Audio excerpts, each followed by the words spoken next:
Now, in its 11th year, this is GabNet. Talk like you've never heard it before.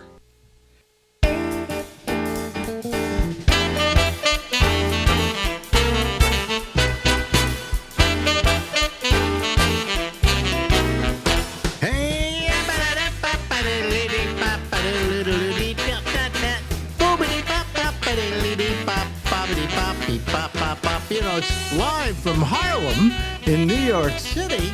It's me. Guess what? I'm Alex Bennett, and this is the Ramble. Ladies and gentlemen, on the screen you see Mike Chisholm, and below him is the former... I should always be above him. What kind of billing is below the Mike executive Chisholm? producer of the David Letterman shows, Late Night and Late Show. Late Show. I never can say this two at the same time. I get mixed Well, up. it's interesting that I just read this, and I never knew it, that when Colbert took over, he added a the. Yep. So with Letterman, it was always Late Show with David Letterman. There was no the. And Colbert added a the. I didn't know that until this week. I guess it worked better on the marquee or something because it's above the is above the... Everybody called it The Late Show. Yeah. The only thing I didn't like that Colbert did here in New York is the marquee. He put a whole sign that went down the side of the building said Colbert. Yeah, it's a little bold. You know, I mean, David what? I'm trying to run down a rumor. Apparently, Worldwide Pants still owns the copyright of Late Show, and they lease it to CBS. And I'm trying to figure out if that's the case, or when they added if that is still the case or not. Correct me if I'm wrong, Morty, about the title Late Show. When first time I was in New York, okay, which was when he sold me cable, when Morty sold me cable. And by the way, that's Mike Chisholm I'm talking to now. There was a show that went on after all the newscast, and it was called The Late Show, and it was a movie. They played a movie. Yes. And then after the movie, they had The Late Show. That's right. So I don't know. Could Dave possibly own that title? Well, I'll take a little credit here. Mm-hmm. When we I grew up, as you know, in New York, and I remember The Late Show and The Late Show. Yeah. So when it came time to come up with a name for the new show when we moved to CBS, I had suggested The Late Show, and then when we got the 12:30 slot, I had suggested The Late Show. Just remembering those days of the movie blocks.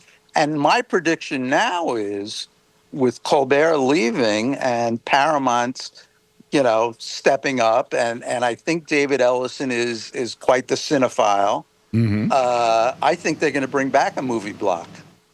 Oh, interesting. Yeah. I don't think they're going to give up. I don't think they're going to give up that revenue to the stations. I don't think so either. Paramount has an incredible library, I would imagine. Yeah. And I would think they want to monetize everything they have. Well, they might run some of their shows that they run on CBS late night, Yep. Which they used to do at one point. But if they curate it properly, it could be a winner. Well, it's certainly cheaper than doing Colbert. I mean, I don't know how much Colbert is costing them now, because they claim they were losing millions a year. Colbert is I think they're definitely exaggerating the losses. I think Colbert costs about $100 million a year to do, and they pay him between 10 and 15 a year. And I heard this from a very good source who was a former chairman of the network, so you could do the math. Yeah. And they say that it's absolutely impossible that they're losing the kind of money that they say they're losing. Okay, so you say they spend about $100 million a year on that show? $100 million on production, and between 10 and 15 to pay him. Netflix poops that much money. Exactly. Yeah. Well, the late night show used to be considered the cheap show, right? That's the whole reason why it started in the first place. It still could be a cheap show. That's what I don't understand. Yeah. If they truly had in mind keeping that show, and this is the only argument I have that's against the fact that it's all political. because I do think it is mostly political. Why wouldn't they say, look, and he has more writers than any of the late night guys. Yeah. And why don't they just say, all right, cut your writing staff by 75%. Yep. He has like at least 18, 20 writers on that show. Oh God. Yeah, he's got I could be wrong, but I know he has a tremendous writing staff. Mike, you might How know big was better. your writing staff? I think we had probably the height that I was there, 12 or 13. I think it stayed at that pretty much the whole run for the most part. Yeah, yeah. So that's considerably lower than Colbert. Yes, very Yeah. much so. Let me ask you this though: how much is that theater costing them a year? I don't know the numbers. I did look up yesterday out of curiosity. I remember that CBS paid very little for the theater and the office. Well, they building. owned it, right? No, they didn't own They it. didn't. They used to own it when it was Studio 50, and then Studio 50 was renamed the Ed Sullivan Theater. And after the Sullivan run, they had sold it. Oh, okay. Originally, I think it was Reeves Teletape that bought it. Then they sold it to this old, crazy hippie guy that I think was living in the theater. They called him the captain or the wizard. I remember going there for the first time, and I was a page at that theater.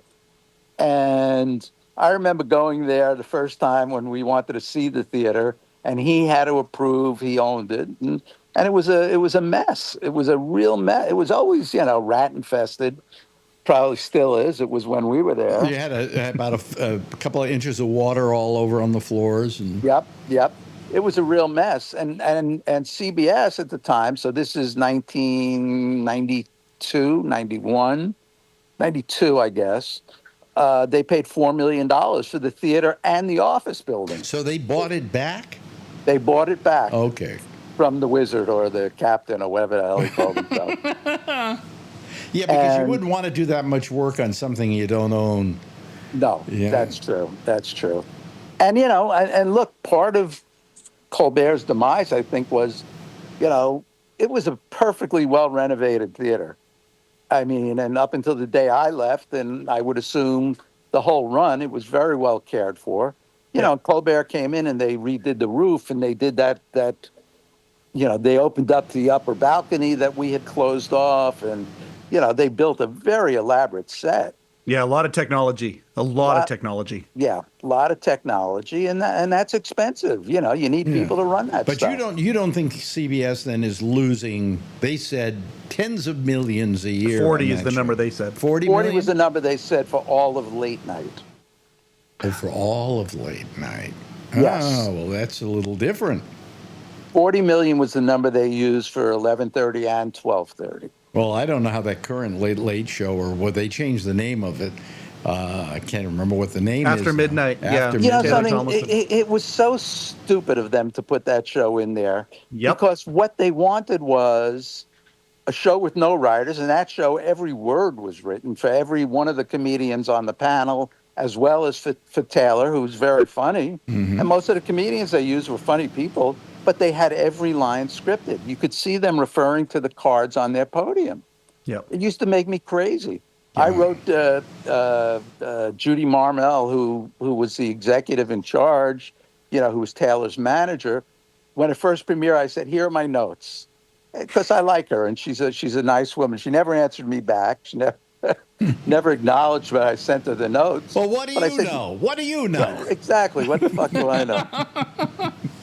So I said, you got to get them off of that. I said, plus, what do you need writers on that show for? It should be let them ad lib. If they're funny, Yep. get the funniest people and let them go. Well, if you're bringing out a bunch of comics, which used to be my thing, Yeah. I used to load my studio with like 5 comics at a time. You just let them go. They're there to Yep. work for you, not for you to, Look, I'm a disciple of the Tomorrow Show. When we used to have one guest the show, we used to prepare Tom appropriately, but we had a tiny staff. We had maybe 1 or 2 researchers, 1 or 2 bookers. I didn't know one or you. I two- didn't know you worked that show. Oh yeah, I think my credit at the time was associate producer, and then I became a talent produced. I don't remember, but it was the first network show I ever did. Yeah. And I adored that show, and I adored him. We had I free would reign. say, would you agree with me on that? I think Tom Snyder, one-on-one, was the best communicator with the television audience that I've ever seen. If you watch him, he never takes his eyes off the camera. No doubt about it. He knew how to create an intimacy. Yeah. He had all the right tools in place. Some people say that Johnny, on the other hand, conversely, was the opposite, that he never looked at the camera or the audience. He looked to either side. But he also was smart because he used looking at the camera as a device, and that's the difference between a comedian and a broadcaster. Well, what I'm saying is I think, felt that he didn't want the public the audience out there to feel an intimacy with him. They wanted to look at him and appreciate him. It was a different kind of way of sucking the audience in. Yes, yeah. To a comedic effect mostly. He would use that close up when he had to, But when the animal, when the monkey peed on his shoulder, that's when he would look at the camera and give a take, you know? Yeah, the nod and the wink was a very powerful thing that Johnny used. Yeah, for sure. Absolutely. Yeah. But I think I say to my wife all the time when we're watching old Lettermans, I said, admit Marjorie? it. Marjorie. That's right. Okay. You remember. Oh, Marjorie. Yeah. I told her, I said, he's endlessly entertaining. I said, he doesn't even need a guest. He could just sit there and talk. Yeah. And I said, that's what broadcasting is about. That's what I wanted to do in my life and how I tried to achieve it. That I wasn't just doing an interview show or whatever, that I was doing a program. In fact, I use the term program all the time. I never use the term show because Jack Bennett called his show a program. Really? No kidding. Yeah. Yeah, that's funny. Actually, because I remember we used to call on the Tomorrow Show. We used to call it the broadcast. Yeah, it was never a program or a show. It was all right. We got to do the broadcast tonight. Well, I watch people on MSNBC and they go on today's show, and I'm going, show? Are you going to tap dance at any point? I know. I hate that they call news shows shows. That's wrong. Didn't Tom call on the Late Late Show? Didn't he call it a simulcast? And I love that because of the radio and the he made up a term. I forget what it was, but he did definitely call it a simulcast a lot. I love that. Or the colorcast. Or, colorcast. I love that word too. I dug that. Morty, in a previous conversation that we had here, and I want to ask you about this.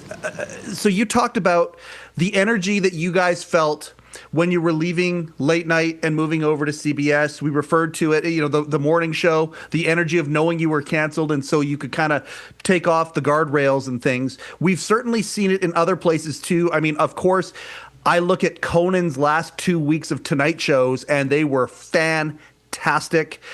We've seen that when the end is coming, and how things get better, and there's more of a the circus type atmosphere and things. Colbert's got it for about 10 months now, and then you look at those two events that I just talked about. Bill Carter wrote books on both of those two. Do you think that this next 10 months it could be the circus time that we have seen in those two other instances? Are we seeing another emergence of that kind of excitement in late night? I certainly hope so. Me too. It could save the genre. I do, and I think Colbert is absolutely more than capable of doing it. I think what you got to understand is there's going to be new management, so let's see how lenient they are, and then every one of those people have to get a job. So let's see how fearless they are for that. Yeah. Let me ask you this question. Years ago, Pat Sajak got a show, late night show on CBS, before Letterman had one. Mm-hmm. And I had interviewed Sajak in San Francisco years earlier with he and Vanna. They came into the studio. And I was so surprised at how snarky he was and how edgy he was when he was with me. And so when he got that show, I said, he's got a good shot. Because if he brings that snarkiness and that attitude to that show, he's going to succeed. Mm-hmm. And he went to CBS and he played it nice. He blew it. I knew him only as a guest, and he was always a good guest. He always came on, and he always scored as a guest. And I saw the snarkiness once, personally. It must have been about, let's see, my daughter's now 23. At the time, she was probably, it was probably 10, 13 years ago. I was at a Dodger game, and I ran into Sajak. And his first thing that he said to me was, "Oh, you're still in the business?" and I was just like, "Well, fuck you," It's like Pat Sajak. Well, hold on, Morty. You didn't just know him as a guest. You also knew him as a punchline, and perhaps that might be a little receipt for that as well. Yes, I agree with you. But I don't think Letterman ever made too much fun of Pat Sajak because he kind of respected the guy. Yeah. I just think Sajak, there were times where the Sajak show was definitely referenced, though. And Sajak had more ability than he ever showed. Yeah, I agree. Oh, yeah. And what he opted for is, I'm going to be the good guy. I'm going to make money in this business. I'm going to be a success in this business. Rather than say, I mean, let's face it, Dave was a smash because he threw old caution to the wind because he had been in the worst possible place. I mean, when you lose a morning show on NBC, you figure, hey, I'm through. It's over with, Yep. And when but he also thought he was through 10 years into the run of late night. Shecky used to talk to me about how unhappy Dave was, And Meryl, when I've interviewed Meryl, she said, I'll talk to her about that period in her life. She goes, oh, that's old boyfriend stuff, And she said to me, I had to leave him because I had to go home with him every night, and he was miserable about a show I had helped write. Yeah, but you know something, in his defense, and I've said this to Mike many times. We're talking about Merrill Marco, folks, for those who don't. No, I'm in Letterman's defense. Yeah. Letterman never got pissed at the staff. He would never say, "Oh, this joke sucked," and Steve O'Donnell wrote it. What the fuck is he doing? He would never do that. He would always get pissed at himself. Yeah. And that was a lot of times for me more painful to see a guy like that who had everything going for him, just being miserable. But my experience, I was outside the studio in the hallway, right? When the show was over, because I was waiting for Shecky or whatever. And out comes Letterman, and he went into a dressing room that was right next to the studio. I don't know, I think that was his ancillary dressing room. Yes. And he looked so miserable. Oh yeah. He looked like the world had come to an end when he walked out. Yep. And I went, is that what making it in show business is all about? And guess who the first guy that had to knock on that door and have him open it? Me. Oh God. He used to throw things around too, didn't he? On occasion he did. Yep. So you were good at dodging. That's why you lasted so long. Exactly. I want to marry the last two things that we talked about, though. Like, one of the things, I don't know who it was that I talked to now. I can't pull it from my brain. Talking about Pat Sajak and then also Chevy Chase. Both of them. One of the things that I've heard about both of them is that when they took the gig of the late night host, they didn't come in with the tireless, backbreaking work ethic that the people who have survived and did this, like Conan, Letterman, and so many of the other ones that have survived came in. They came in, they thought it was kind of almost a cushy gig, and I don't quite want to make that definition, but that was that person's, that was their take on Pat, is that he came in and he did not come in with, geared up for war and constant, the way that some of these other war horses in late night brought to it. So it might have been an attitude thing as well. I'm going to go back. How much preparation was he used to? He'd be given a card. A penny saved is a penny earned. Okay, Vanna. I'll tell you something. There wasn't much preparation on Pat Sajak's resume. Let's go back for a second before Carson even. My favorite at the time when I was growing up, and somebody who I kind of based what I did on, was Parr. Parr was amazing. Amazing. Yeah. I mean, amazing. You tuned in that show to see what happened to Parr today. You know, it was, Yep. Yeah. and I learned that intimacy was important. That if you were really totally honest with your audience in a brutal way, that they would like you. Yeah, yeah. I was watching an interview that he did just a couple of weeks ago with Judy Garland, Oh God, yeah, and it was amazing to see how he handled her, how this fragile human being, and on a late night talk show, and he was so empathetic and handled it so wonderfully. He was incredible. He was incredible and funny So what are you and doing with funny. your life these days? Uh, I, Trying to sell some real estate. yeah, you went into real estate. My father was a real estate broker.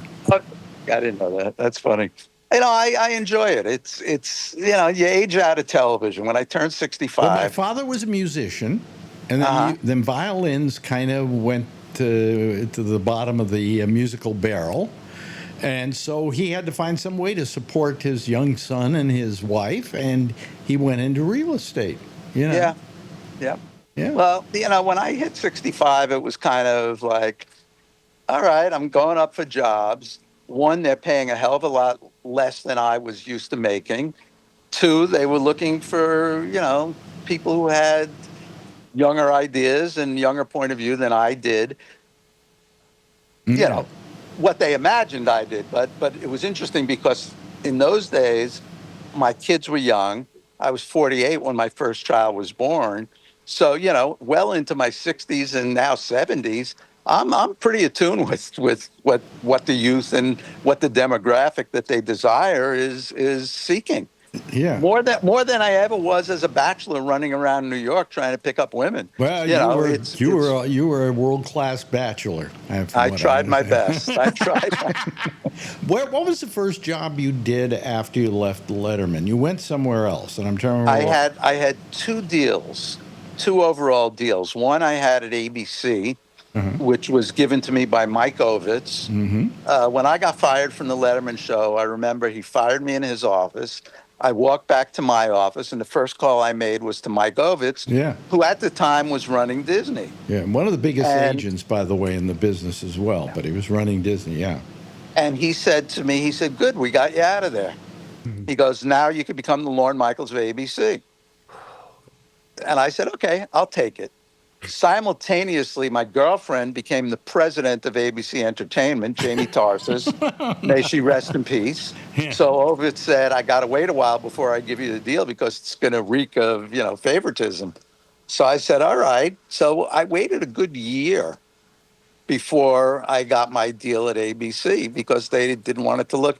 And even then, even though it was Ovitz who predated Jamie and gave me the deal, everybody wrote that it was because my girlfriend ran the network that I got the deal. So I had a 2-year deal there, Mm-hmm.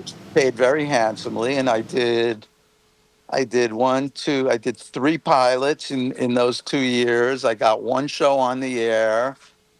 So I had a pretty 3 or 4 shows, I don't know, but I had a pretty good track record for a non-writing producer. But it was just too much of a hassle having me and my girlfriend together. Were you still a girlfriend? Was she still your girlfriend to the end?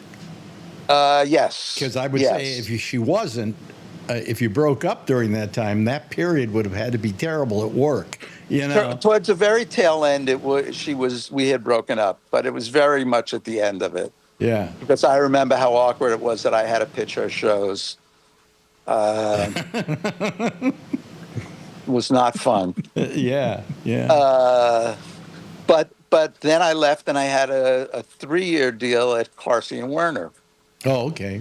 Mm-hmm. which I did. I did a few shows there, and Yeah. then I went. Then after 5 years of deals, I kind of went on my own, and took whatever came my way.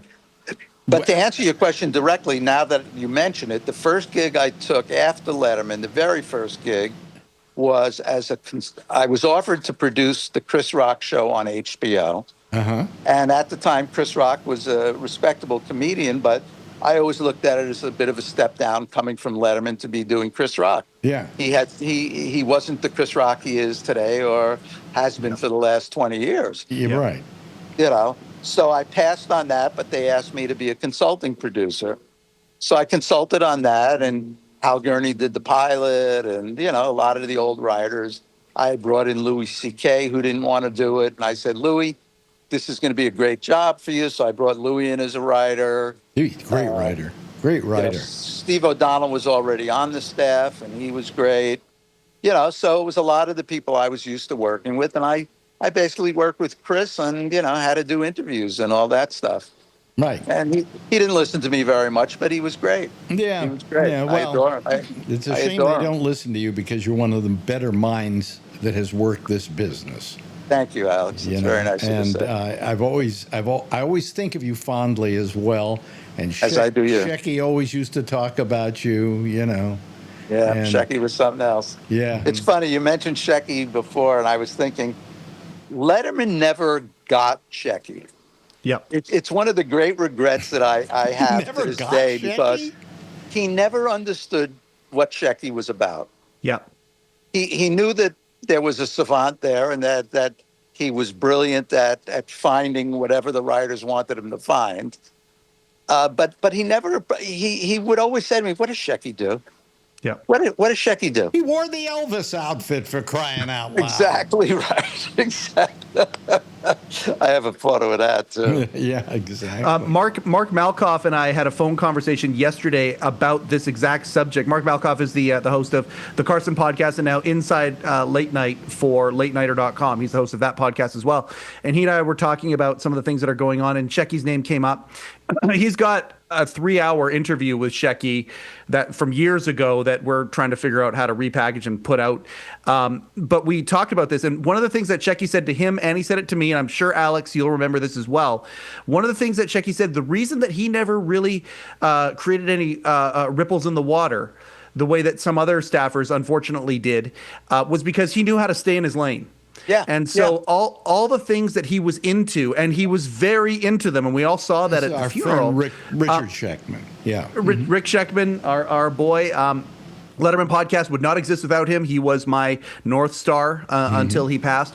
And as far as I'm concerned, if I have any credibility at all, it was given to me by him. He helped me so much, and I love him so much. I think about him every day. You know how many years he and I were friends? Well, you guys were best friends, and I mean, yeah, 5 years. Yep. And the thing that Rick said is that he knew how to stay in his lane. Yeah. So yeah, the people there didn't know necessarily, the superior cinephile that he was, the expert level of the things that he was. He had so many other things going on, his licensings and his businesses, that he never asked for crazy raises. He would get a standard raise whenever a standard raise came about. Or title bumps. You know what bumps. I always sense from Shecky? He just enjoyed being part of that family. He loved being part of any family. It's absolutely the truth. And you know something? He was in a consultancy role. He was extremely valuable. He had an encyclopedic knowledge. Yeah. He had an encyclopedic knowledge of every guest's name, of everybody who did anything on that show. When we used to do things like stupid pet tricks, I wouldn't pick the pets unless Shecky was with me in the control room during the rehearsal. I would always say, can you get Shecky down here, please? And Shecky would always go, do this one first, this one second, this one third. I go, okay. He would always order them. He would always be the guy that would say, use this one. I promise you it'll work. I never did it without Shecky all those years. It's funny. Do you feel that at any point Shecky really knew the full breadth of his talent? Yes, He did. He did. He Yeah. did. But he was not a braggart. He as Mike said, he stayed in his lane. He never made waves. He was quiet. He never looked to be friends with Dave. He never, He just wanted to sit in his office with his tapes and his old films and I would always say to Letterman, believe me, you don't know what Shecky does. You know something? For a guy who didn't understand what Shecky did, he was at the end, I think, the third longest employee. Oh yeah. At Letterman. Oh, yeah. Yeah. He was up there for sure. Yeah. Yeah. Yep. Hey, listen, it's so great to talk to you, Morty. I hope anytime, Alex. We should do this again. In fact, bring Mike into it, and let's do a mashup again. I love this. I just I love absolutely you both, so let me know whenever. That is Robert Morton, ladies and gentlemen, former executive producer of Late Night with David Letterman and then The Late Show with David Letterman. And Mike Chisholm, who is the current producer of the Letterman podcast, I guess, executive producer of the Letterman podcast. I wear many hats. And me, I'm Alex Bennett. I used to be a big shot, so, you know. Anyway, thanks, Morty. Thanks, Mike. Nice Thank you, talking Alex. to you Thanks, guys. Alex, as always. Bye-bye. Now, in its 11th year, this is GabNet. Talk like you've never heard it before. Oh, I hope you enjoyed that, by the way. I hope you did. That was one of the best interviews we've had in a couple of years. I mean, that's an individual who, and thanks, of course, to our good friend Mike Chisholm for that. But Morty was a very big part of that whole Letterman era, and he just did a great job of it, you know, over the years. Hold on a second, I got to sneeze here. Hold on. Oh, wow. I got into a sneezing jag. You know what I did while that was all on? You say, what do I do when these interviews are being played? I go out and I do stuff, okay? And one of the things that I did was I got this little nose clipper, you know, one of these things you get and they rotate, right? You know? They go around and around and around and around, right? And I really thought, they advertised a new one. It looked good, but it was the same as all the others. Do you know what I'm talking about? You press the button. It's got this little thing on top, and then it whirls around. You put it in the nose, and you kind of whirl it around in your nose, and you kind of hope that it's going to work. And quite frankly, it doesn't work. It doesn't work. I've never got one that did work. In fact, here's Mark Thorner. Mark Thorner is here. I hope it's him, and not somebody saying that he's him. But Mark is, let's see here.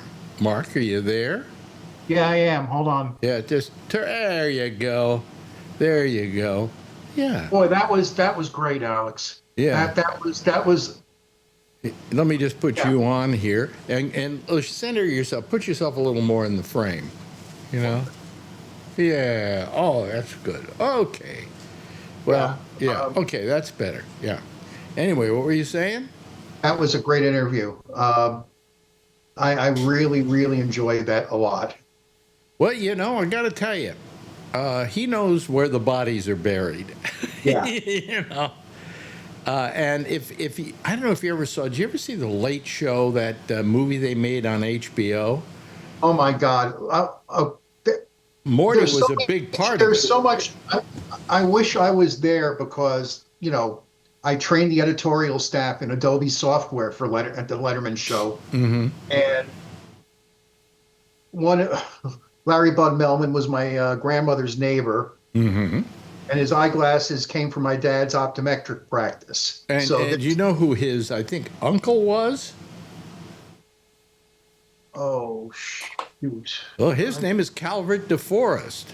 Yeah, oh, yeah, we know. Yeah, that was the thing. It was like, wait a minute. Not the DeForest. Well, first, let's say that in case you don't know who Calvert DeForest is, it's Larry Bud Melman. Yeah. Okay.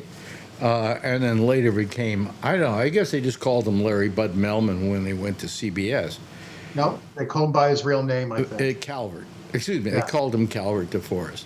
And his uncle was Lee DeForest, who invented the vacuum tube. CRT, yeah. Which is like,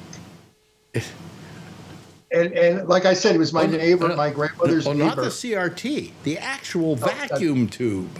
Yeah. You know what I'm talking about? Yes, Yeah. now I do. Okay. Yeah. But it was just, like I said, and Letterman, I've been a fan from day one. I've said this before. Really? Oh, yeah. Yeah, of course. Anyway, let me just welcome here, first of all, Kevin, who I didn't think was going to be on tonight. Oh God! I tried to do this thing with my nose, and now the hairs are all cattywampus and itching me. Any of you ever buy these things, these little nose hair things that you put in your? You don't know what I'm talking about? Do you know what I'm talking about, Kevin? What is it? These are what all is my it nose supposed hairs. to They do? came out all the way down. Oh, I see. Okay. You know what I'm talking about, Mark? I do know what you're talking about. Yeah, I have a couple. Yeah, they don't work, do they? Yeah. They make a little noise like when they hit a hair in there, but then when you blow your nose to see if any hairs got loose, no, they didn't. You would have thought by now somebody would have invented a hair clipper that worked. So. Anyway. Oh, is that what it's for? What? It's supposed to cut the hair. Yeah, it's supposed to cut the hair. Oh, okay. I didn't I was know going to that. bring it in here and show it to you guys. I'm not going to ask what you used it for, Jeff. Well, depends on what your girlfriends are. Yeah. But anyway, but getting back to Morty was, he's history, he was in there for a big time with the Letterman show, and of course, the Late Show movie that they made, Morty is a very big part of it. He is the guy that went and,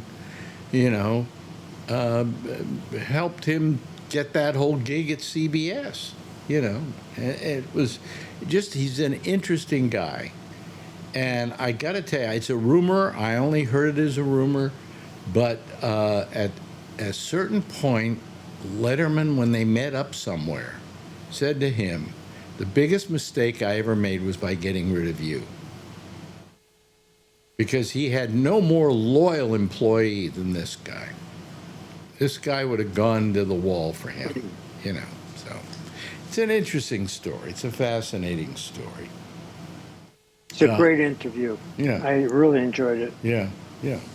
I enjoyed doing it. Well, we'll have him back on again. I think I'll have to ask Mike Chisholm to try and arrange the whole situation again, because I like having Mike in on it, because he, doing that podcast, has learned a lot about the Letterman years and so on, even though he wasn't probably alive for a lot of them. Right. But I think he was, actually, to be honest with you. Yeah, but he's probably a kid. Yeah, kid. Anyway, so how's everything going with everybody? How are you down in Florida? Is it fine down there? Is it hot? It's hot as blazes. It's humid, typical. And we just had this biblical thunderstorm. Oh, okay. Where, Oddly enough, we had a biblical thunderstorm up here last night. And if you listen to it, I said to Marjorie, I said, tonight's a good night to build a monster. It was one of those kind of lightnings that went on and rumbling that was going on, and it was all really close, and it was constant. It was constantly rumbling. Yeah. But so do you stay indoors when the weather's like that? I mean, there's no real reason to go out, is there? no, I'm not stupid. No. I'm like, Yeah.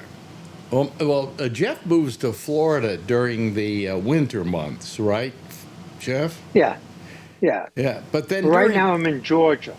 I mean, you're in. wait a minute. You're in. I'm in. Oh, wait a minute. I got to tell you where I am, because I change my mind every 10 seconds. I'm in Maine. Oh, well, that's a little different than Georgia. Oh, north. That's right. You're Anyway. you're in Maine. Where in Maine exactly? If you go any further, you're in Canada. Oh, okay. All right. But you also We're right by the ocean. didn't you say you had some property up there or something? My wife and her sister own a property. It's a separate island Mm-hmm. with nothing really in there other than a little camp. No electricity, no gas, no anything. Perfect. So, but it's the kind of thing that they used to go, for a couple of weeks in the summer. And my son, Andy, who you know, he just spent a week there fixing it up a little bit more. Oh, And really? Okay. yeah, and he loves it. He loves doing that kind of work himself and have nobody else tell him what to do. Yeah. Yeah. That's nice. Okay, well, that's good. So that makes life terrific up there for you, right? Yeah. Yeah. And how long are you going to be up there for? A couple of more days. I think Saturday, I think we're starting to drive home. Oh, okay. All right. Yeah. Anyway, so Yeah. we were going to take a big vacation, but now I think I got to change my whole plan because it turned out that we couldn't get a. See, what I want to do is if we're going to take a cruise, I want to get a cabin. You know, I want to get a cabin of sufficient size, something they call, I think, a suite. And the reason I want to, and Marjorie said, oh, we can, you know, if we can't get the suite, we can go just get a cabin. And I said, dear, if we just get a cabin, about the 5th day in, you're going to want to kill me. Okay? Is that what they mean by cabin fever? That's what they mean by cabin fever. Have you been on a cruise like that, Mark? The only cruise I went on was when I was 12 years old Oh, for God. on a Cunard Yeah. ship that doesn't even exist anymore. Yeah. Well, so they had a thing called a brilliant suite, and so we said we'll take that. And so then she went to go for it. The travel agent, who's supposed to know everything, and she says it isn't available. And then when I went online, it just wasn't. It's just a brilliant suite, not available. Just it wasn't that they were all taken or anything. Doesn't exist. Right, but it was a good one because what you do is you get this little deck that you go out on yourself, and you know you have special butlers coming to you and all that kind of crap. And I said the other way, you just wouldn't be happy. You'd walk the boat because you wouldn't want to stay in the cabin. And so I said this is not working right. Okay, so the woman found us another thing. And she could give us, but she could only give us a cabin. And the closest suite was $25,000. And I went, you know, I could do a lot of things with $25,000 that are a lot more fun than sitting in a suite. The other suite was like $12,000. I said, fine, okay. So now we really are two people without a holiday, without a vacation, and I was looking forward to this, you know. So and the travel agent, I don't know about travel agents. I don't get them. But I can't do this all myself, all right? And she initially had us going to Chicago in order to go to Athens. I went, what's that about? There's got to be, you know, I mean, if I look up flights leaving New York, there got to be flights going to Athens. She said, oh, well, there's one leaving Newark. Well, hey, you know, I don't mind Newark. Yeah. You know, I don't mind Newark. And, you know, how often are those planes going to crash into each other? You know, I mean. So we got that going, you know, so it's become a real pain in the ass. And now I want to go find a vacation to take, you know.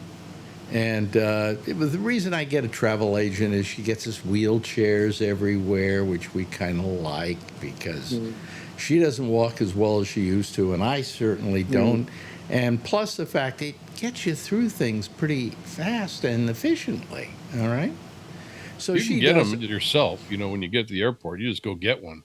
well, no, but I can also, but you got to have somebody them there to waiting for wheel you and all you. that stuff, yeah. Somebody to wheel, yeah. Yeah, they'll do that. I mean, they're all over the airports. I that think I've you seen. can get it when you book a plane. You can say wheelchair. I want a wheelchair to pick me up, a wheelchair to leave me off. But the point is that that I just soon have a travel agent do that, and you know I realize they're taking a high price thing, so they get a percentage of it, you know, and all of that. But I understand that, it's not like we can't afford this stuff. It's not like we're looking for ways to spend our money and we can't quite find a way to do it. Anybody want some of it? I'll take some. Sure. Yeah, okay. You got my I'll address. take your money. Yeah, But so, what were we going to say, Mark? You look like you have a. Well, what about you? I remember when you and Marjorie went up to Vermont. You had a good time up there. In Vermont. Yeah. Oh, we ago. had friends up in Vermont. No more. Yeah. Yeah, they live up there. And the last time I was there, I was kind of mean and nasty because I had a doctor who I can't remember the medicine, gave me a medicine to help me. I think was it with my neuropathy? I can't remember, but I just got irritable as hell on this stuff. I just was not pleasant to be around. And so we've never been invited back since. And I blame my doctor. Okay. But anyway, we can probably go up there at the end of this year. But that was very nice going up there. Yeah, I like that a lot in Vermont, in Burlington. Yeah. Yeah. So it's a nice. In fact, I would love to live up there. But I spent a summer up there in 1990 yeah, with my adoptive mother, Alice. That was a lot of fun. yeah. Go swimming in Lake Champlain every afternoon. Who was it that said that the longest summer they ever spent? What was the line? The longest summer I ever spent was a week in L.A. I think something like that. But anyway, so that's our vacation problem. So I don't know what to do. Anybody have suggestions? I mean, I'd go out to California, but Got plenty of people out here. yeah, I have more friends out there than I do here. I'll drive you around in traffic. It doesn't bother me. I'm retired. Yeah, you're retired. So, and we can go see. Go see Monterey, go down to Big Sur. See Tom Yamaguchi. Only an hour away from here. Yeah. Half hour. Visit Brian. What? Brian here. You could visit Brian, and he could drive you around. Brian. He said he would drive me around. And what else? Oh yeah, and then I got Bubbles. Bubbles wants me to see him because he wants to take a Waymo with me. He's fascinated, but he has no technology love or anything like that. He's a complete, So what's going to happen when they take away the dial-up for him? AOL's taking away dial-up. I've talked to him about that. You'll hear about it this week on tomorrow night. See Bubbles hanging out his window with a piece of tin foil. I think he can still get onto the internet. But do you really want to get onto the internet with dial-up? After it's. I always liked that sound of dialing up. I don't know why. Bing, ding, ding. Yeah. I'll tell you something. Felt like you were doing something. Yeah. Yeah, and then one day they told me, we're giving you internet access, and we're giving you high-speed internet access, which at that time was not that high speed. But here it is. And I said, well, how do I sign on to it? They said, you don't. It's there all the time. And I had a hard time. Were you the same way, Mark? You look like you're going, yeah. I was the test subject for residential ISDN in Manhattan. Oh, really? I had no idea. I just said, they're offering it, we're getting it.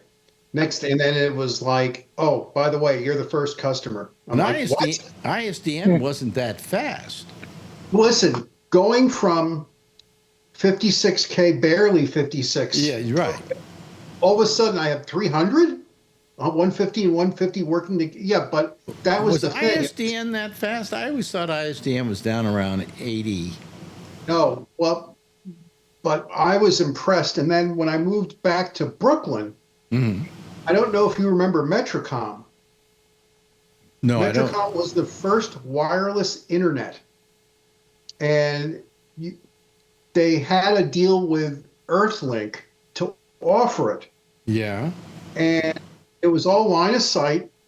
And I forgot what. Do you remember I think who? it I may be wrong about this, but do you remember who owned Earthlink? Oh my God, that was Sky. What's his name? I believe it was Scientology. It was Sky. What was his name? And he was a Scientologist. But Okay. they bought Pipeline. James Glick's, which I was. But the point is, I had this thing that was the size of a pack of cigarettes, and it was wireless high speed before anything else. Yeah. The problem was that the business model, they figured they were going to have like 500,000 users. No, it was more like take away a zero. It was more like 45,000. So I had this for about a year, and then it went away, and then I was back to crappy dial-up until I moved out of New York. Wow. And then crappy dial-up is a way of putting it. But Bubbles, he won't. He's happy to go back to his little flip phone. They still give them out to people who want them. Yeah. Kevin, you sent me something. Oh, it's just an answer to your question. Oh, I got lucky today. I had how many? 44 stops in my hometown. You made a lot of money today, didn't you? Oh no, they give you a certain amount, whatever they give you. Oh, really?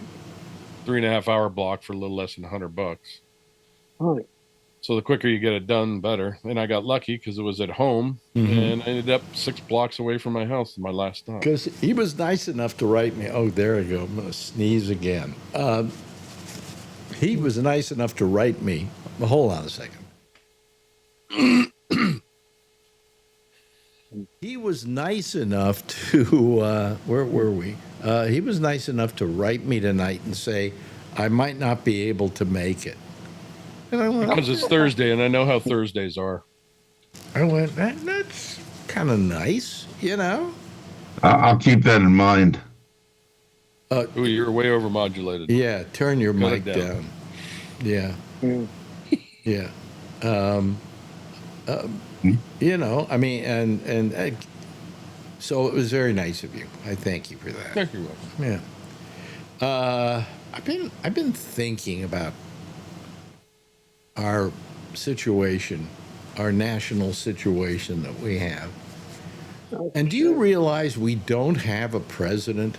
Now, let me explain this.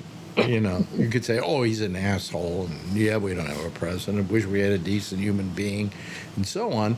But no, you get a guy, he's a president, and then he takes care of business. He does this, he does that, and whatever.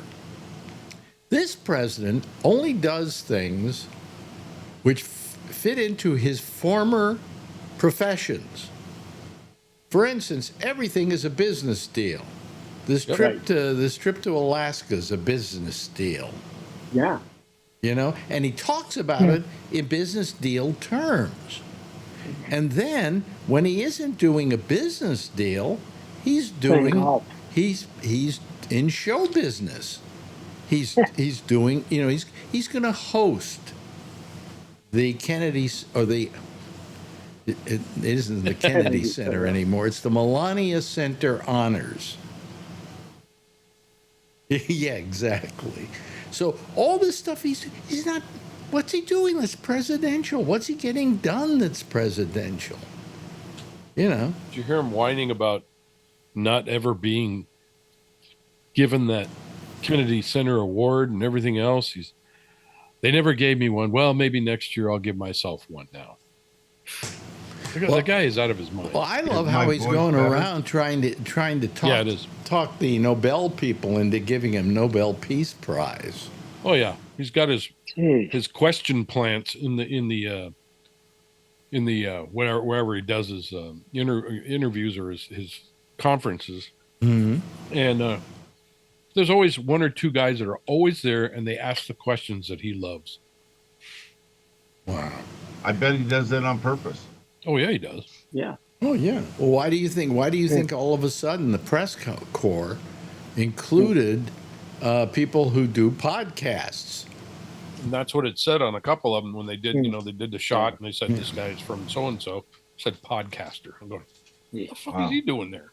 I understand today your governor out in California gave a pretty good speech. He did. I didn't see it. Would you didn't tell us see a it little either. bit about it? Tom saw it, did you? No, I actually, I didn't see haven't seen it. It's on YouTube. When I came on the YouTube, I noticed it. I Yeah, heard it's about it, but I want to see it. But it turns out He that called him out. while he was doing this, well, maybe we should just say what he was doing.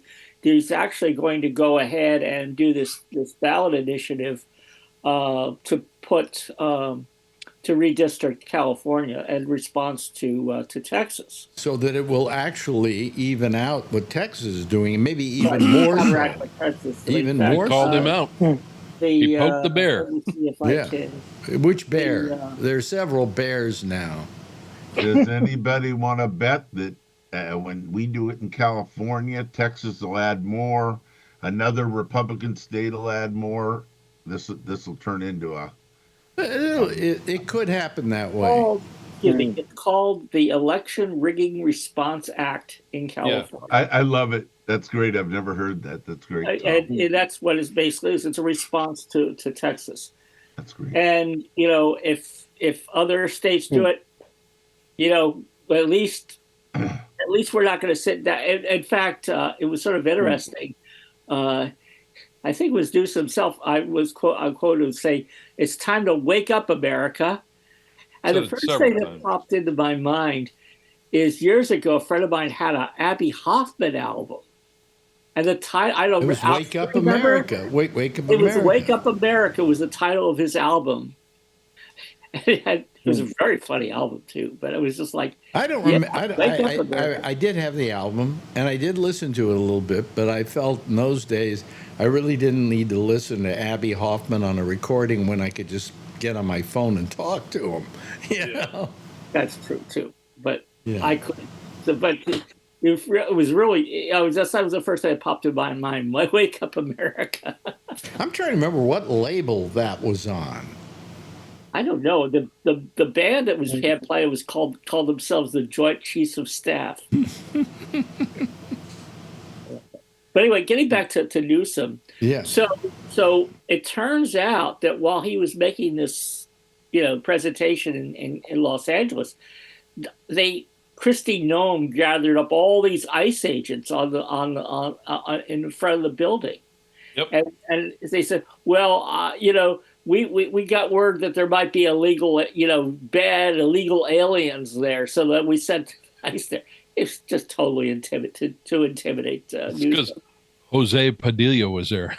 Oh yes, yes. Well, do you know that yesterday that's what J.D. Vance they called arrested? They finally let him go, but they arrested a Latino 14-year-old who 15-year-old in a wheelchair. Yeah. I mean, what is out of hand. This is out of hand. It's absolutely out of hand. I mean, isn't this kind of a country you used to hear about that they used to have in like third world nations, and you had the you had the police and everything, the special police who just come arrest you for no reason at all. It's like living in Russia actually now. How about Hitler? Huh?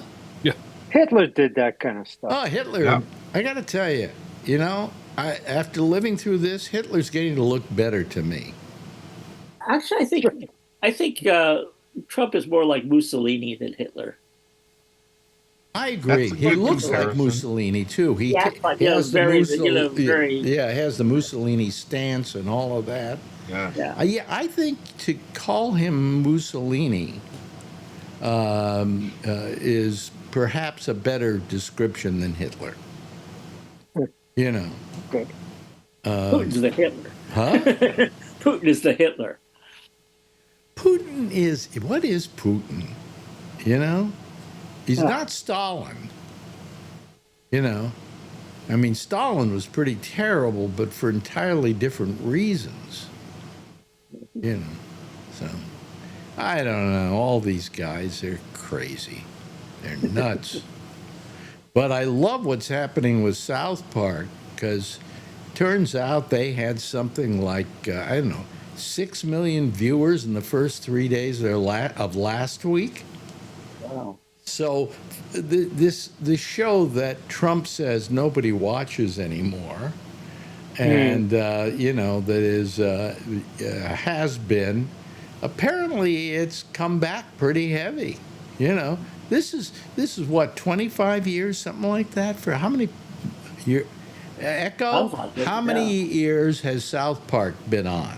It was 97, wasn't it? Let's see. Yeah, probably close to 30. It's Yeah. since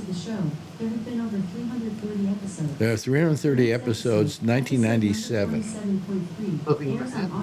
Yeah. Okay. Yeah. Okay. All right. Just shut up now. Thank you. Let's see. Yeah, 333. Yeah. But you know, since 1997. So I mean, what do we got? We got 28 years. That's it. Now, there are a couple of years they weren't on. They haven't been on for about 2 years until now. Thank God they finally made that deal with CBS. And by the way, the current owners of CBS said they're very happy with South Park. They don't intend to get rid of it at all. You know. Yeah, they have a contract. Well, plus in this deal that they made with CBS, they sold them every episode, so they would be exclusive on Paramount Plus. So that was part of the deal. And so if you want to watch South Park, you got to have Paramount Plus. You know, it used to be, for a while it was on HBO, I think. For, you know, you could go back to the first episode ever. But I think they've really turned out to be pretty good. Pretty good. So is there anything new you're doing creatively, Mark? Just my photography, that's it. That's it, huh? Yeah. Every now and then I see your photos, and they're really nice. They're really nice. Yeah, so.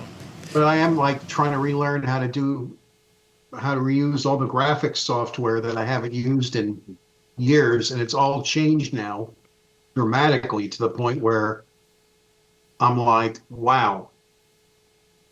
I knew it was going to be a learning curve, not like, oh yeah, all computers are fast now. You know, it's like, so all the tricks and completely different workflows now. Well, I think I told this to you, I've been diving into an aspect of AI because I see the comedic potential. Mm-hmm. And there is some very funny stuff out there on YouTube, Alex. Very funny. I know, and I've seen it. Yeah. Yeah. And I'm like, okay, this is so. But you have to buy the programs. Nope. There's some very smart people out there who are figuring out how to run this stuff locally on your computer. Mm-hmm. And boy, that's the learning curve, because I was never a coder or a programmer. Mm-hmm. But boy, now I got to learn something. So, but yeah, there's ways you can do this stuff without having to pay money or, you know. Well, would you please write me and let me know where I can go find that stuff? Because I've been thinking about paying for AI voice so that I can do all my promos here using the existing voices I already have. And you know, then having it read text, you know, and I can clone the voices. I could clone Rob Alfano's voice. I could clone my voice, and then do that. And I've often made a big deal out of it, and you know, kind of, where is it? I'm trying to remember where I have it. Oh, here it is. Okay, wait a minute. Let me make sure. Yeah, that's on, so you can hear it. But this is an AI voice. Just, okay. Now in its 11th year, this is GabNet. Talk like you've never heard it before.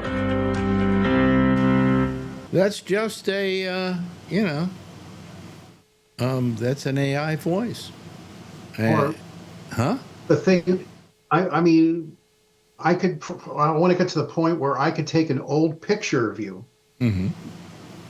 and take a voice sample and what they can do now, it looks so natural. They're improving this in leaps and bounds in a way that even I'm like, I could, it used to be, it's like, yeah, I can tell it's AI, but now it's, it's getting to that point where, okay, this is really Black Mirror kind of stuff here. On the first episode this year of South Park, the whole thing with Trump going through the desert and taking his clothes off was all AI, and that's what you can do with it. Trey and Matt were into AI even going back to the first COVID lockdown. Mm-hmm. And the stuff they did with Trump was so surreal. Mm-hmm. And that's when they said that, back then they were investing heavily into this technology. Yeah. And I was like, that's AI. I thought it was an actor that was like, looked like Donald Trump. And it's like, oh my God, this is amazing. But now it's gotten to the point where with a little know-how, you could do some very interesting things. Could Donald Trump make a point that, hey, you don't have the right to use my likeness like that? I mean, he's a public figure. He's a public figure, but he doesn't know that. He'll sue anyway. It's funny, but in case people don't know, politicians like Trump cannot sue you for a parody you might do or something like that, right? Yeah. And yet, Donald Trump will sue you anyway. And when he sues you, you got to go get a lawyer to defend you and to say, hey, you can't sue my client. But after it's all through, I've spent $500,000 and Trump has really made you go broke. Okay? So that's the part that happens. And you don't get money back from him or anything like that. So, but I mean, I don't know when he's going to finally do something about South Park, but he's got to be livid over this. And then who was it, Kristi Noem last week? Shooting puppies and kitties? And the very end of the show, over the credits, was her in a pet store, and all you hear are shots going off and cats screaming and dogs barking. And, if you didn't see the last episode and you didn't stick around for the credits, stick around for the credits. In fact, I think it's on YouTube. I think they allowed that much to be on YouTube. So that's terrific. Yes, what were you going to say? Were you going to say something, Kevin? Oh, no, I just said yeah. Oh, I thought you were getting ready to say something. Let me see here. What else? What else is happening? I'm trying to think. So anyway, we had Newsom, and I've got to listen to that speech he gave today. Marjorie watched it and said it was sensational. Right here. I don't know if this is like his first, a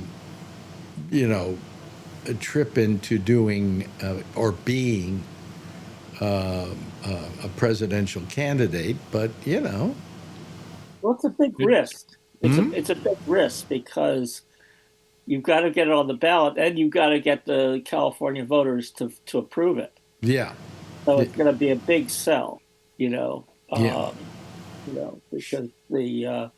the commission, the redistricting commission, actually has been very popular. And it was originally conceived by was Arnold Schwarzenegger. Oh, really? In fact, I got a telephone poll. When I took it, it turned out I realized it was a push poll by the Schwarzenegger people for that proposal of a nonpartisan, independent redistricting commission. Yeah. So if he could get Schwarzenegger on his side, which right now it doesn't look like it. Schwarzenegger is so, holding on. He loves this thing so much, he won't abandon it. But if Newsom could just convince Schwarzenegger, hey, we got to do this to really save our democracy. Well, I think he could. I think that I hope so. I think that if really Schwarzenegger were asked, he would go along with helping. because Schwarzenegger, I don't think likes what Trump is doing at all. He does not. Doesn't. I've seen He's many of been them. very vocal against Trump. Yeah. Very vocal. Of course, I don't think Stallone has been. That's why he's getting an award at the. He's not woke. At the Melania Center Honors.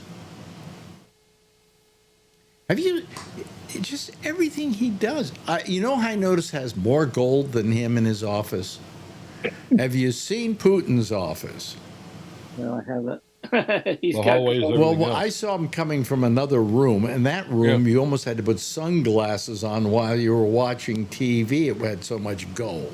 Do you think that's where he got his idea, or he just liked gold from the beginning? Oh, Trump loves gold. Trump has always loved gold. Yeah. Anyway, so he, what he's done to the White House is it's criminal. Yeah. I mean, we probably should have had laws against doing that to the White House. That you could redecorate it, put up new curtains, things like that. But I mean, it is just, it's disgusting. I would think all they have to do is make it a national monument, and then they would be able to. That's not a bad idea. They would, then they could do what they wanted, but they'd have to go through someone to do it. I mean, that's like any other national monument. You see what he's done to the West Lawn? Is it the West Lawn or the East Lawn? West Lawn, I think. The old Rose Garden, yeah. Rose Garden. He's paved it over. It's like a Joni Mitchell song. He's fixing it up because he plans to sell it. What happened to your microphone? It's now blasting. God, I don't know. Sorry. I mean, it's really blasting. Yeah. I'll fix it. Yeah. Okay, is it down? No? No? No. Are we going to have troubles with you from here on in with being too loud? I don't think so. I hope not. Let me try and get into the settings. Get into the settings, please. I don't know what happened there. I don't either. Yeah. So, Mark, when you were talking about, I guess you were talking about, programs that you use that you haven't used in a long time, and now you go back to them and you don't know how to use them. I know there were programs I used continually. Then I stopped using them for a while. And I went back to use them, and it was the same thing. Unless you use programs all the time and continue to use them all the time, you lose your ability to use them. I mean, it's strange, but it's true. And I hated it. Jeez almighty. I went back a few years ago to some Adobe programs that I hadn't used in a while. And I couldn't get them to work. Something I never could get to work in Adobe was Dreams. What is it? Dreamweaver. Dreamweaver. I mean, it's not as good as a lot of other programs that's supposed to do the same thing. You remember that was a Macro when they merged with Macromedia. Mm-hmm. That was a Macromedia product. Really? And they changed it because it had its own way of doing things, and then they went over to JavaScript 100%. Because if you didn't know anything about JavaScript, you were screwed. You had to learn that from scratch. I use a program called Quick and Easy Web Builder. It's very good. It's fast. It's good cut and paste. I can operate it. I can make it look good. Here's what happened to me. If you go over to the website, you'll see it's a little different now. Last night I went to go upload some stuff, and I had it turned off, so I turned it on again. And the program, the most recent program that I had there that I had saved, somehow totally disappeared. I don't know what happened to it. It's just one file. And then it just puts everything up that you had. And each time I do it, I go save. And next time I go back, it does whatever I've changed and whatever. All of a sudden, it went away. And all I had was I don't know, one from a year ago. So I had to start using that, and I've been spending all day trying to, regenerate it. I don't know where it's gone. Don't tell me how to do it, Alan, because I've tried everything. I just want to check my voice. Oh, your voice is fine. Okay. But you know what and I don't know I don't know. Yeah. I went save. I always saved it. And even if I didn't save it, it would still go back to the one from a couple of days ago. It disappeared. Even Time Machine backup, it wasn't there? But it wasn't in Time Machine because it was on a drive that I didn't have covering, backing it up. Yeah. I'm probably going to go to Time Machine and have it back it up. I don't know. I mean, it really bothered me. So, I mean, I couldn't figure out what happened to it. Where'd it go? Did some kind of magical mystery imp come along and remove it? Because a couple of days ago, I remember I did my Monday show, and I did a few things that had to go on there. And then I went save, and it should have just saved it immediately. And I thought, well, maybe it put it somewhere else on my computer. I have checked everywhere else on the computer, on the network, everything, to see if I could find that, and there's nothing. Disappeared. Now, I was thinking of writing the company and say, how does this happen? I mean, how can it possibly happen? But last night, I always do, this stuff always happens before I'm going to go to bed. And so I was up till 2:30 in the morning trying to figure this thing out. And finally, I went to bed. And of course, you sleep really well when you're worried that something's wrong. Yeah, wrong. I don't about it. So that's a perfect example of, it's the first time I've really had anything go so wrong that I couldn't correct it. So I don't know. I really don't know. But anybody else have technical problems at all lately? Obviously me today here. Well, that's a simple problem to solve. And Jeff, tonight, came on perfectly. Yep. Now, we give him a little wiggle room because he's had, some health problems over the years, which have slowed him down a little, right, Jeff? That's a nice way of saying. Well, I'm being nice about it, but thank you. How many years ago did you have that stroke? Oh God, it's almost 50 years ago. The stroke? Seems like 50? Yeah. Wow. 50? And so you were 50? Yeah. No, how old were you when you had it? Oh, I think I was 40 years old. 40 years old. Okay, that would be. Yeah.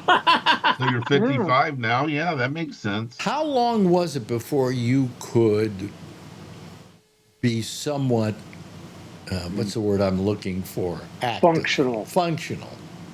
Okay, I'll tell you what. It took me a full year that I could talk to people at the office. Wow. Really? Yeah.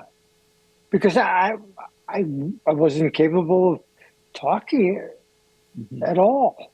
Yeah. Yeah. And functionally. So I had a lady who actually came, I think, 3 days a week or something like that, getting me to teach. And I can't read. Yeah, that's what you were telling me. You still to this day can't read. So I could get it audio stuff. But it's even difficult to take the audio. Yeah, I can't process the words. I have a friend, Will Durst, a comedian, who had a stroke. And to this day, it's 5 years now, 6 years maybe. He's still, I think. Yeah, because it was actually just before the pandemic. It was 2019. It was fall of 2019. Yeah. Yeah. Yeah, I heard about him here. I used to hear him in the Bay Area. Yeah. Talk about water and different things. And when I got on your show in 2020, you talked about him being there, and he had a GoFundMe thing, and so I sent some Yeah, money. they still Well, do. we used to have him on every week or so, and he would do these things like I do with Lori and people like that, and Bubs and so on. Right. And then all of a sudden, he got a stroke. He was doing a show, and he went out to the out to his car, and he collapsed or something, and he had a stroke, and that stroke kept affecting him to this day. He's not, you know, he's I'd say he's maybe 50%. Is he still in the hospital? What were No, you? no, Oh, okay. no. He's in a rehab facility. I know he's in a I don't know the last time Debbie. I think he's still. You I think he's still at the rehab facility. Yeah, I can't remember the last time she did. She regularly does updates on Caring Bridge, Yeah. and that's where she runs the you